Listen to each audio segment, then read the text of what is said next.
ஓம் நம சிவாய நமக. தென்னாடுடைய சிவனே போற்றி, எந்நாட்டவர்க்கும் இறைவா போற்றி. அனைவருடைய வீட்லேயுமே பார்த்தீங்கன்னா பூஜை அறையில் நம்ம இறைவனுக்காக செய்யப்படும் அந்த நெய்வேத்தியமானது எப்படி இருக்க வேண்டும், அதை இறைவனுக்கு எப்படி படைக்க வேண்டும், சூடாக படைக்க வேண்டுமா, சமைத்த பாத்திரத்தோடு கொண்டு வந்து படைக்க வேண்டுமா, வெள்ளித்தட்டில் படைக்கணுமா, வாழை இலையில் படைக்கணுமா, அதிகப்படியான நெய் ஊற்றி சமைக்க வேண்டுமா, நல்ல சுவையோடு சமைக்க வேண்டுமா, எப்படி தான் இறைவனுக்கு நெய்வேத்தியத்தை சமைப்பது, இப்படிப்பட்ட கேள்விகள் உங்கள் மனதில் இருந்தால் இந்த பதிவு பார்த்தீங்கன்னா உங்களுக்காகத்தான். அதோடு மட்டுமல்லாமல் அந்த சமைத்த அந்த நெய்வேத்தியமானது இறைவனுக்கு எவ்வளவு நேரம் அந்த இடத்துல இருக்கணும் அப்படின்னு பலவாறான கேள்விகள் இருக்கும். அது எல்லாமே இந்த ஒரே பதிவில் உங்களுக்கு தீர்த்து கொள்வதற்காக தான் இந்த பதிவானதை இன்றைக்கு நம்ம பதிவிடுகிறோம். இதெல்லாம் தாண்டி பார்த்தீங்கன்னா இந்த விஷயங்கள் எல்லாம், அதாவது நம்பிக்கை இல்லாதவர்கள் நம்ம இந்த மாதிரியான இறைவனுக்கு நெய்வேத்தியம் படைத்து சாமி கும்பிடும் பொழுது சில பேர் கேட்பது உண்டு, நீங்கள் போடுற இந்த படையலை, இந்த சாப்பாடை இறைவன் சாப்பிடுவாரா, ஏன் இவருக்கு இந்த மாதிரியான விஷயங்களில் நீங்கள் ஈடுபட்டுறீங்க, இதற்கு நீங்கள் வேறு யாருக்காவது சாப்பாடு வாங்கி கொடுக்கலாமே அப்படிங்கிற மாதிரிலாம் சில பேர் கேள்விகளை கேட்பாங்க. இனி உங்களிடம் யாராவது இப்படி கேள்வி கேட்டால் அதற்கான சரியான பதிலையும் நீங்கள் இந்த பதிவின் மூலமாக தெரிந்து கொள்ளலாம். அல்லது இந்த கேள்விக்கான பதிலை நீங்களுமே தெரிந்து கொள்ள வேண்டும்.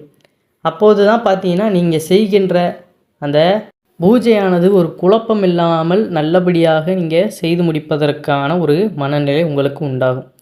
இறைவனுக்காக நம்ம செய்யக்கூடிய பிரசாதம் என்பது பார்த்திங்கன்னா சுவையாக இருக்கின்றதா, நிறைய நெய் ஊற்றிருக்காங்களா, முந்திரி பருப்புலாம் போட்டிருக்காங்களா, அல்லது அந்த பிரசாதம் வெள்ளித்தட்டில் படைக்கிறாங்களா, தங்கத்தட்டில் படைக்கிறாங்களா, இதெல்லாம் பார்த்திங்கன்னா இறைவன் கட்டாயம் பார்க்க மாட்டார். சுத்தமான மனதோடு, உடல் சுத்தத்தோடு, உண்மையான பக்தியோடு வெறும் சாதத்தை வைத்தால் கூட அந்த இறைவன் மனதார ஏற்றுக்கொள்ளத்தான் செய்வார். நம்ம எவ்வளவு படையல் வைக்கிறோம் அப்படிங்கிறது முக்கியம் இல்லை, எந்தளவுக்கு முழு பக்தியோடும் முழு அன்போடும் நம்ம அந்த படையல் வைத்து வழிபாடு செய்கிறோம் அப்படிங்கிறது தான் முக்கியம். நம்ம போன பதிவில் குறிப்பிட்டிருப்போம், பூஜை செய்யும் பொழுது பூஜை அறையில் பஞ்சபூதங்களும் இருக்க வேண்டும் என்பார்கள் அப்படின்னு. நிலம், காற்று, ஆகாயம் இம்மூன்றுமே பொதுவாக எல்லா இடங்களிலும் காணப்படும். நீரும் நெருப்பும் இன்றி பூஜையும் செய்யக்கூடாது. நீரானது பார்த்திங்கன்னா பஞ்சபாத்திரத்தில் வந்துடும். நெருப்பு பார்த்திங்கன்னா விளக்கில் கற்பூர ஆரத்தி காட்டும்போது வந்துடும். இவைகள் அனைத்தும் இருந்தால் மட்டும் போதுமா, அந்த இடத்துல பூஜை பூர்த்தி ஆகிவிடுமா அப்படின்னு கேட்டிங்கன்னா கண்டிப்பாக பூர்த்தி ஆகிவிடும். இருந்தாலும் நம்மளுடைய ஒரு மனக்குளிர்ச்சிக்காகவும் இறைவனுடைய ஒரு மனக்குளிர்ச்சிக்காகவும் பார்த்திங்கன்னா நம்ம இந்த நெய்வேத்திய பிரசாதம் படைக்கும் பொழுது இறைவனுடைய மனம் குளிர்ச்சி அடையும் என்பது நியதி. அதற்காகத்தான் பார்த்திங்கன்னா நம்ம இவைகளெல்லாம் தாண்டி சின்னதாக பார்த்திங்கன்னா ஒரு பிரசாதம் மாதிரி செஞ்சு நம்ம வைப்பது ஒரு சிறப்பான விஷயம். ஒரு மனிதன் பசியோடு இருக்கும் பொழுது பார்த்திங்கன்னா அவனுக்கு எவ்வளோ பணத்தை கொடுத்தாலும் சரி, என்ன கொடுத்தாலுமே அவனுக்கு இந்த பசியோடு இருக்கும் பொழுது வேறு எந்த ஒரு சிந்தனையுமே இருக்காது. எப்படியாவது இந்த பசி ஆற்றி விடணும் அப்படிங்கிறது தான். அப்போ அந்த இடத்துல நம்ம பசி ஆற்றி விட்டோம்னாலே அவனுக்கு அதாவது வயிறும் நிறைந்து விடும், மனமும் குளிர்ந்து விடும். இதற்கு மேல் அந்த உலகத்தில் நமக்கு எதுவும் தேவையில்லை அப்படிங்கிற அந்த ஒரு நிலைமை தான் அவனுக்கு வயிறார சாப்பிட்ட பின்பு கிடைக்கின்றது. அதே போல தான் எந்த ஒரு இறைவனும் இல்லை, எந்த ஒரு உயிராக இருந்தாலுமே அந்த இடத்துல நம்ம அன்போடு நம்ம செய்த அந்த சாதத்தையோ நம்ம வாங்கின அந்த உணவையோ அந்த உயிர்களுக்கு கொடுக்கும் பொழுது அந்த மனநிறைவோடு அவர்கள் பெற்றுக்கொண்டால் நமக்கும் அது நன்மை கொடுக்கும், அவர்களுக்கும் அது மகிழ்ச்சியை கொடுக்கும் அப்படிங்கிறது தான். நம்ம எந்த ஒரு கடவுளை வணங்கினாலும் அந்த கடவுளுக்கென்று பார்த்திங்கன்னா இப்போ ஒவ்வொருத்தருக்கும் ஒவ்வொரு விதமான சாப்பாடு பிடிக்கிற மாதிரி இருக்கும். அந்த வகையில் இந்த கடவுள்களுக்கும் இந்த மாதிரியான நெய்வேத்தியங்கள் பிடிக்கும் அப்படிங்கிறது ஒரு நியதி. எந்த மாதிரியான பிரசாதங்கள் பிடிக்கும் என்பதை அறிந்து கொண்டு தயார் செய்ய வேண்டும். இப்போ நீங்கள் மகாலட்சுமி தேவியாரை வழிபாடு செய்கிறீங்கன்னா இனிப்பு மிகுந்த சர்க்கரை பொங்கல் ரொம்ப அவர்களுக்கு பிடிக்கும். அப்போ மகாலட்சுமி தேவிக்கு நம்ம நெய்வேத்தியமாக சர்க்கரை பொங்கலை படைத்து வழிபாடு செய்யும் பொழுது நமக்கு மகாலட்சுமி தேவியாருடைய மனம் குளிர்ந்து நல்ல அருள்பாலிப்பார் அப்படிங்கிறது தான். அதே போல் சிவபெருமானுக்கு தயிர் சாதமும், பெருமாளுக்கு புளியோதரையும் ரொம்ப இஷ்டமான பொருள். விநாயகருக்கு மோதகமும் கொழுக்கட்டையும் என்றால் அலாதி பிரியம். இப்படி ஒவ்வொரு கடவுளுக்கும் அவர்களுக்கு பிடித்த மாதிரி நெய்வேத்தியம் படைத்து வழிபாடு செய்யும் பொழுது நம்மளுடைய வேண்டுதல்களும் விரைவில் நிறைவேறும் அப்படிங்கிறது தான். இந்த எல்லா உணவும் பார்த்திங்கன்னா ரொம்பவும் நம்ம சுத்தமாகவும் பார்த்தும் எச்சில் படாத வகையில், கைப்படாத வகையில், கைப்படத்தான் செய்யும், நான் சொல்கிறது பார்த்தீங்கன்னா நம்ம டேஸ்ட்டு பார்க்கணும் அப்படின்னு கைப்படாமல் நம்ம பாட்டுக்க முழு மனதோடு இறைவனுக்கு செய்கிறோம் அப்படிங்கிற அந்த ஒரு எண்ணத்தில் செய்யணும். ஏனோ தானோன்னு ஏதோ பாட்டுக்க நம்ம பாட்டுக்க உணவுகளை நம்ம செய்யக்கூடாது. உணவுக்கு முதல்ல மரியாதை கொடுக்கணும். அதுக்கப்புறம் நம்ம வழிபடுகின்ற கடவுளுக்கு எப்பொழுதுமே அந்த பயபக்தியோடு மரியாதையோடு நம்ம அன்பு செலுத்தும் பொழுது அவர் நமக்கு வேண்டியதை செய்வார் அப்படிங்கிறதான் நிதர்சனமான உண்மை.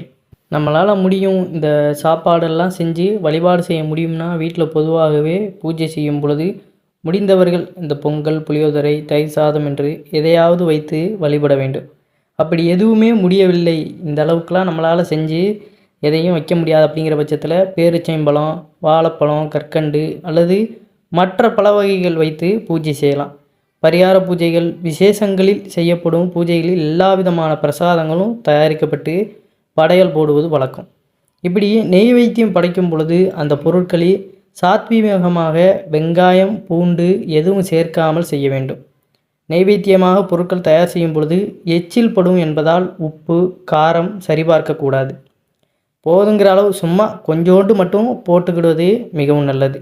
இந்த வாசனைகளும் நம்ம முகர்ந்து பார்க்கக்கூடாது இறைவனுக்காக நம்ம படைக்கும் பொழுது.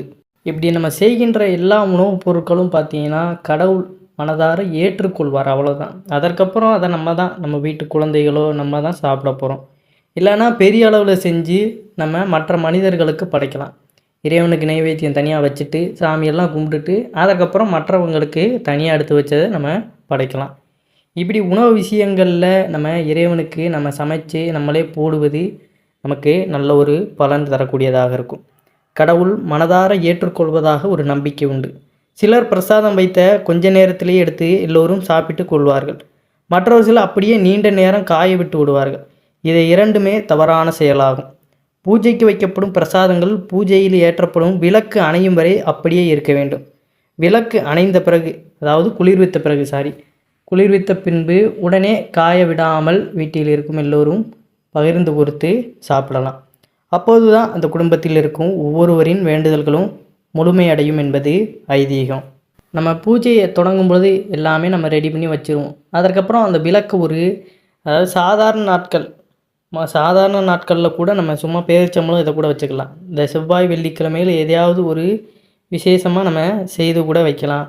இல்லை உங்களுக்கு அந்த நாள்லேயும் வைக்க முடியலைன்னா ஏதோ நல்ல ரொம்ப விசேஷமான ஒரு நாட்கள் வரும், சரஸ்வதி பூஜை, விநாயகர் சதுர்த்தி, இந்த நாட்கள்லையாவது பார்த்திங்கன்னா நல்லபடியாக நம்ம செய்து வைக்கலாம். இதுவும் நமக்கு நல்ல பலன்களை கொடுக்கும் அப்படிங்கிறதான். அந்த சாப்பாடை நம்ம விளக்கேற்றதை விட ஒரு 2 மணி நேரம் விளக்கேற்றுறதும், அந்த விளக்கு நல்லா 2 மணி நேரம் எரிய விடுதோம் அப்படிங்கிற பட்சத்தில் அந்த விளக்கானது எரியும் பொழுது நம்ம கவனமாக இருக்கணும். என்ன தீர்ந்ததா எல்லாம் பார்க்கணும். நம்ம பாட்டுக்க விளக்கேற்றிட்டு எங்கேயும் போயிடக்கூடாது, அதையும் நல்லா தெரிந்து கொள்ளணும். விளக்கேற்றும் பொழுதும் சில தவறுகளை இன்றும் பல பேர் செய்து கொண்டு தான் இருக்கின்றனர். அதுவும் பார்த்திங்கன்னா பார்த்துக்கொள்வது நல்லது. அதற்கு பற்றின வீடியோவும் நம்ம போட்டிருக்கோம் நம்மளுடைய சேனலில், அதையும் பார்த்து தெரிஞ்சுக்கோங்க. அதுபோல் விளக்கேற்றி முடித்ததுக்கப்புறம் அனைவரும் உங்கள் வீட்டில் உள்ளவர்கள் இறைவனுக்கு வைத்த அந்த பிரசாதத்தை நம்ம எடுத்து சாப்பிடுவது மிகவும் சிறப்புக்குரியதாக இருக்கும். நிறைய பேர் பார்த்திங்கன்னா கமெண்டில் சொல்லுவது ரொம்ப நேரம் அறுக்காதீங்க, சுருக்கமாக எல்லாத்தையும் சொல்லி முடிங்க அப்படின்னு சொல்கிறீங்க. நம்மளுடைய வீடியோ எந்த அளவுக்கு லென்த்தாக இருக்கோ அந்த அளவுக்கு தான் பார்த்திங்கன்னா யூடியூப்பில் ரெக்கமெண்ட் ஆகி நிறைய பேர் பார்ப்பாங்க. அதனால தான் நம்ம கொஞ்சம் அதிகமான நேரம் எடுத்து கொஞ்சம் தெளிவாக சொல்கிறோம். சில பேருக்கு இந்த மாதிரி தெளிவாக சொல்வது பிடிக்கும், சில பேருக்கு பொறுமை இருக்காது. டக்குன்னு சொல்லுவாங்களா, நம்ம பாட்டு கேட்டுட்டு போவோம் அப்படிங்கிற மாதிரி தான் இருப்பாங்க. அவங்க பார்த்திங்கன்னா முடிந்த அளவுக்கு பொறுமையாகவே எல்லாத்தையும் கேட்பது நல்லது தான். எதுலேயுமே அவசரப்படக்கூடாது. நம்ம அவசரப்பட்டு தான் எதையுமே நமக்கு கிடைக்காம பண்ணிடுறோம்.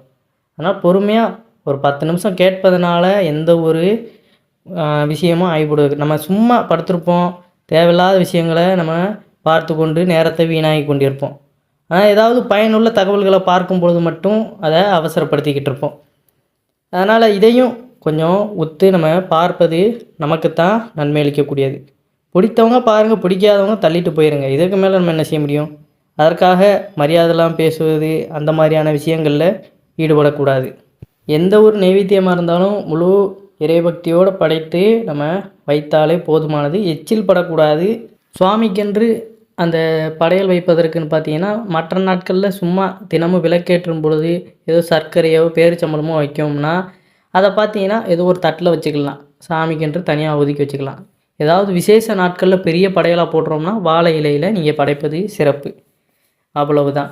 அதற்கப்புறம் ஒரு கடைசியான ஒரு விஷயம், இப்போ நம்ம சுவாமிக்கு படைக்கிறோம். அதாவது சுவாமி பார்த்தீங்கன்னா அந்த இடத்துல அருவுருவமாக நமக்கு காட்சியளிக்கிறாரு. அந்த அந்த உருவத்திலேயோ அந்த சிலையிலேயோ அந்த ஃபோட்டோவிலேயோ எதுவாக இருந்தாலுமே அந்த இடத்துல நம்ம விளக்கேற்றி சாமி கும்பிடும்போது அந்த இடத்துல அந்த இறைவன் இருப்பதாக ஐதீகம். சில பேர் இதை நம்புவாங்க, சில பேருக்கு இந்த நம்பிக்கை இருக்காது. அதாவது அவங்க செய்ய மாட்டாங்க, செய்கிறவங்களையும் ஒரு குறை சொல்லுவாங்க. இவங்க அதாவது சாமி வந்து இந்த சாப்பாடை சாப்பிடாது, அப்புறம் எதுக்குயா நீங்கள் படைக்கீங்க அப்படின்னு யாராவது உங்கள்கிட்ட கேட்டால் இந்த ஒரு விளக்கத்தை நீங்கள் சொல்வதே சிறப்பானது. அதாவது எல்லாருக்குமே காஞ்சி பெரியவரை தெரியும். அவர் என்ன பண்ணுறாருன்னு பார்த்தீங்கன்னா, சுவாமிக்கு படையல் போட்டு சாமி அதாவது வணங்கி கொண்டு இருக்கார். அப்போ அந்த இடத்துல ஒரு புத்திசாலியான மனிதர் வராரு. அது ஒரு கல் தானே, அதுக்கு போய் சாப்பாடு போட்டு நீங்கள் கும்பிட்டுக்கிட்டு இருக்கீங்களே, அந்த கல் என்ன அதை சாப்பிடவா போகுது அப்படின்னு அந்த புத்திசாலி மனிதர் காஞ்சி பெரியவர்கிட்ட கேட்குறாரு. அதற்கு காஞ்சி பெரியவர் பார்த்தீங்கன்னா ஒன்றுமே பதில் சொல்லலை. கந்தசஷ்டி கவசத்தை கொடுத்து நீ இந்த புக்கை படிச்சுட்டு வா அப்படின்னு மட்டும் சொல்கிறாரு. இவருக்கும் ஒன்றுமே புரியலை. என்ன நம்ம ஏதோ கேள்வி கேட்டோம், இவர் என்ன இந்த புக்கை கொடுத்து படிச்சுட்டு வா அப்படின்னு சொல்கிறாரு அப்படின்ட்டு, நான் கேட்ட கேள்விக்கு பதில் சொல்லுங்கன்னா இங்கே இந்த புக்கை கொடுக்குறீங்க அப்படின்னு அந்த புத்திசாலி மனிதர் காஞ்சி பெரியவர்கிட்ட கேட்குறாரு. நான் சொன்னதை செய்ப்பா அப்படின்ட்டு அதுக்கப்புறம் காஞ்சி பெரியவர் சொல்கிறாரு. இவரும் 2-3 நாள் கழித்து திரும்ப வராரு. கந்தசஷ்டி கவசத்தை அவர் நல்லா மனப்பாடம் பண்ணிட்டு வராரு. அப்போ காஞ்சி பெரியவர் கேட்காரு, அதில் உள்ளதெல்லாம் படிச்சிட்டியாப்பா அப்படின்னு கேட்காரு. எல்லாத்தையும் தரவாக படிச்சுட்டேன், அதில் உள்ள ஒன்று கூட விடாமல் எல்லாத்தையுமே நான் படிச்சுட்டேன் அப்படிங்காரு. அப்போ அந்த புக்கை திரும்ப காஞ்சி பெரியவர் வாங்கியிருந்தாரு.